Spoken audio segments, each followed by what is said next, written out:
The weapon selection in No Time to Die is carefully curated. Every character carries a gun that reflects who they are, what they've lost, and what they're fighting for. Bond's allies, his enemies, and Bond himself, the firearms tell a story that runs deeper than the action on screen. And one specific choice changes everything you thought you knew about James Bond. We'll get there, but first, the icon.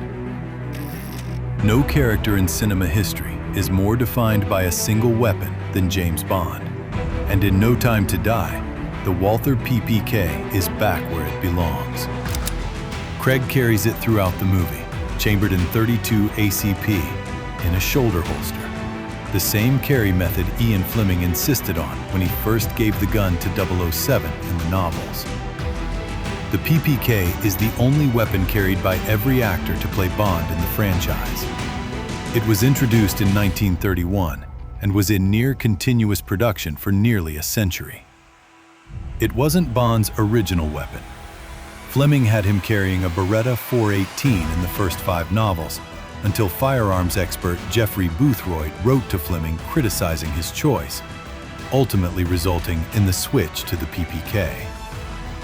In No Time to Die, the PPK gets one of its most important moments in the franchise. Bond hands it to Madeleine Swann to protect herself and their daughter, giving up his signature weapon at the exact moment he needs it most. The movie also marks the first time in the franchise that Bond carries the current style PPK, which features an extended beaver tail. In a Jamaican beachside house, Bond reaches for a weapon that has nothing to do with MI6 and everything to do with who he used to be. When Bond detects an intruder in his home, he doesn't go for the PPK. He pulls a Browning high-power Mark III from a concealed drawer. Hammer down, single action, 9mm. The L9A1, the British military's designation for the high power, was standard issue for the SBS until they switched to the SIG P226, which fits directly with Bond's Special Boat Service background. The high power was designed by John Moses Browning and, following his death in 1926, completed by Dieudonné Save. A 13-round magazine was unheard of for a pistol when it entered production in 1935. It was used by both German and Allied forces during World War II. Germany occupied FN's production facilities in Belgium, while Canada produced the weapon after Britain sent them the blueprints. The British Army carried it as their standard service pistol for nearly 6 decades, adopted in the mid-1950s, and replaced by the Glock 17 Gen 4 in 2013. A retired soldier reaching for the gun he carried through his service years. It's exactly the kind of detail this franchise does best. From a veteran's concealed drawer to the most unconventional loadout in the franchise, and the agent carrying it is anything but conventional. Nomi, the current 007, runs a Glock 17 mounted inside a Fab Defense KPOS G1 carbine conversion kit. It turns a standard 9mm pistol into something that functions like a personal defense weapon without changing a single internal component. The Glock 17 was designed by Gaston Glock, who had no prior experience in firearms design. His background was in synthetic polymers, which was key to building the first commercially successful polymer-framed pistol. It entered Austrian military service in 1982 and is now used by armed forces and law enforcement in at least 48 countries. When it first appeared in the United States, rumors spread that the polymer frame would melt in the sun and slip through metal detectors. None of it was true, but it took years for the skeptics to come around. The KPOS kit is an Israeli design.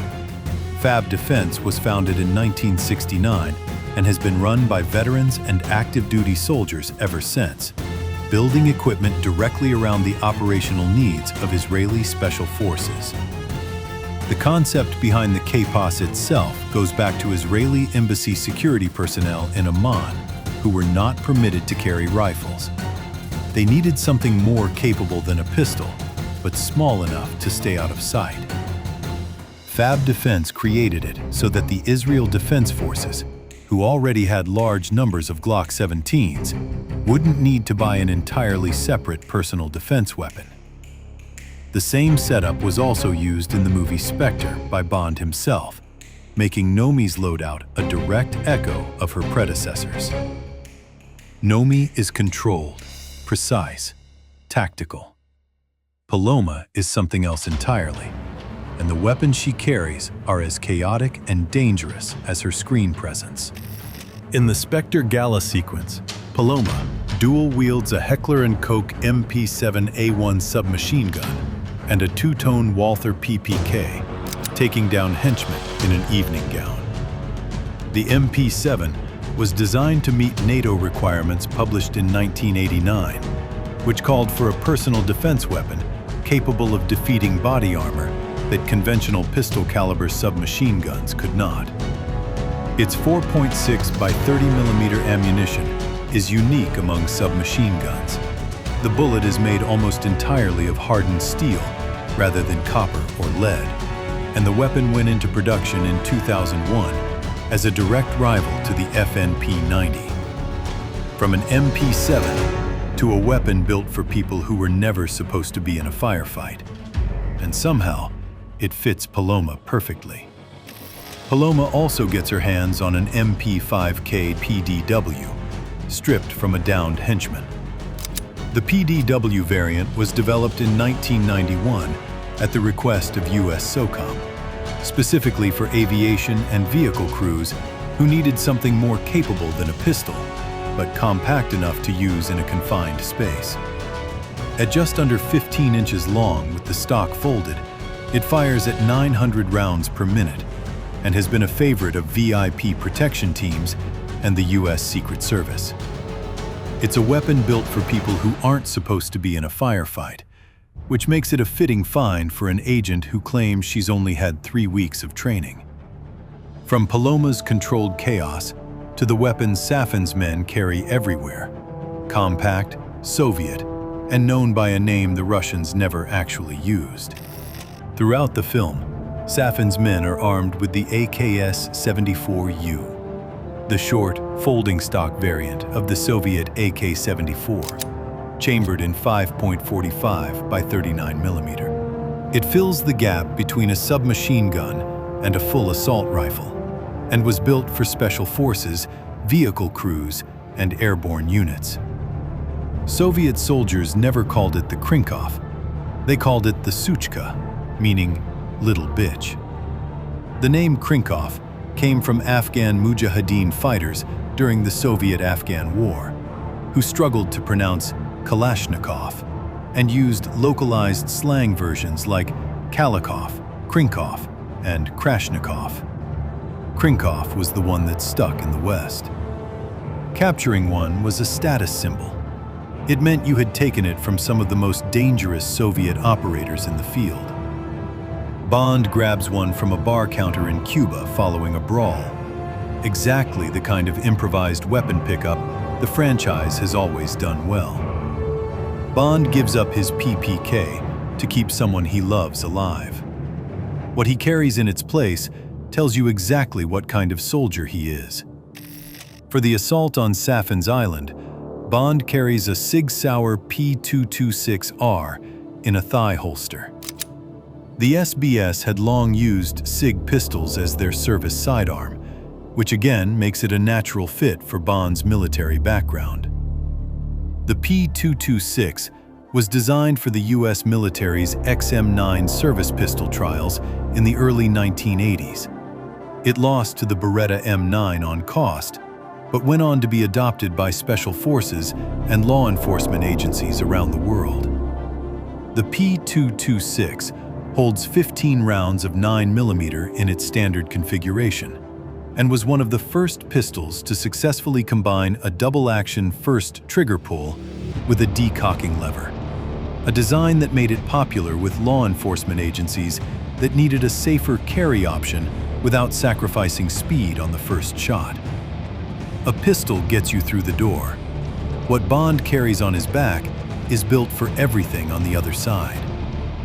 Bond's primary weapon for the island assault is a Colt Mark 18 Mod 0, fitted with an EOTech sight, suppressor, and canted iron sights.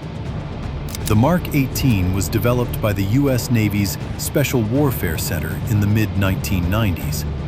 Gunsmiths cut standard M4 barrels down to 10.3 inches and re-threaded the muzzle to create a rifle compact enough for shipboard operations and room clearing. It became the go-to carbine for the SEAL teams and has since been adopted by DevGru, the 75th Ranger Regiment, and Marine Force Recon. The short barrel costs some muzzle velocity, but gains everything in tight spaces, which is exactly the environment Bond is operating in.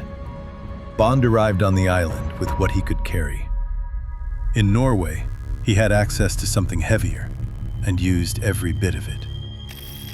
Bond picks up a Beretta ARX-160 from a downed Spectre operative in Norway, fitted with a Beretta GLX-160 underbarrel grenade launcher. The ARX-160 was developed for the Italian Armed Forces as part of the Soldato Futuro, Future Soldier program, launched in 2008 to replace the aging Beretta AR-7090 as Italy's standard service rifle. Around 30,000 were supplied to the Italian Army, Navy, Air Force, and Special Forces by 2014. One of its standout features is a quick-change barrel system. The barrel can be swapped in the field without tools in under a minute, allowing soldiers to shift between barrel lengths depending on the mission. The enforcer who hunts Bond through the streets of Matera doesn't carry a rifle. He carries something built for speed, and it's unmistakably Italian. Primo, Safin's one-eyed enforcer, attacks James and Madeline armed with a Beretta PMX submachine gun. The PMX was unveiled at the Milipol exhibition in Paris in 2017, designed to replace the aging Beretta M12 as the standard weapon of the Italian Carabinieri.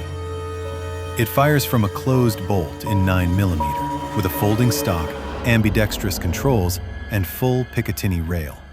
A thoroughly modern weapon for a thoroughly modern villain. The Italian Carabinieri ordered more than 5,000 of them in 2018, and it has since been adopted by the Saudi Royal Guard and elite units in Malaysia. Bond is fighting Safin's world. But the opening of the movie shows us how that world began, and the weapon Safin carries there is hiding a secret.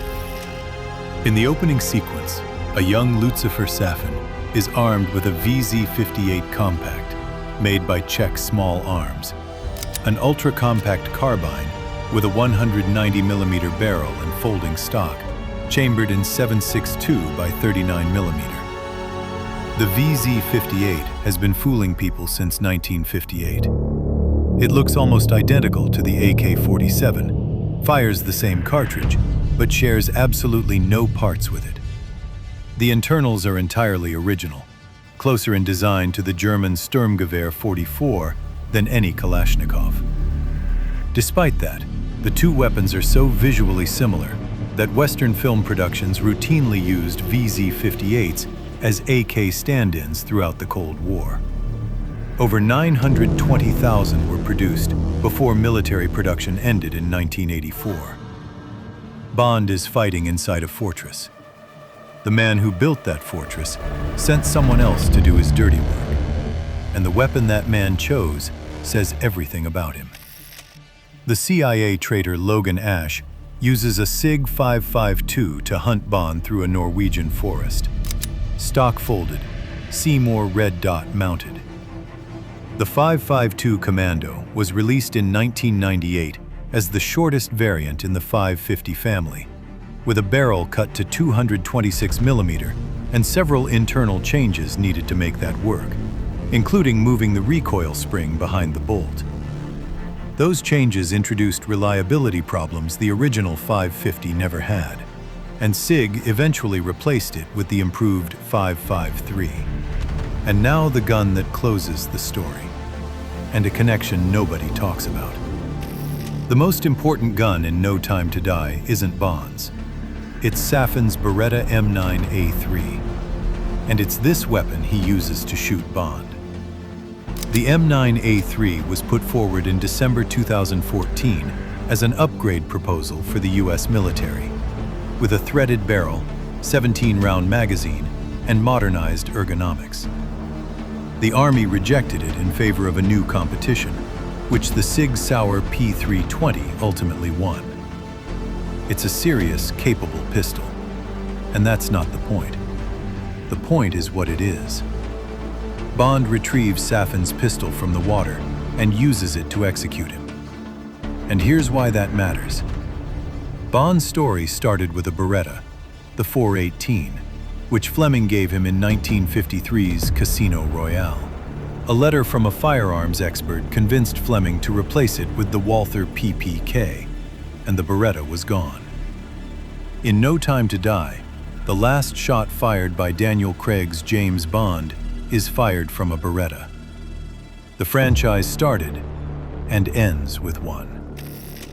No Time to Die earns its weapons. Every gun in this movie is connected to character, to history, to something real. If you would like to see the firearms of another world-famous spy franchise, check it out here.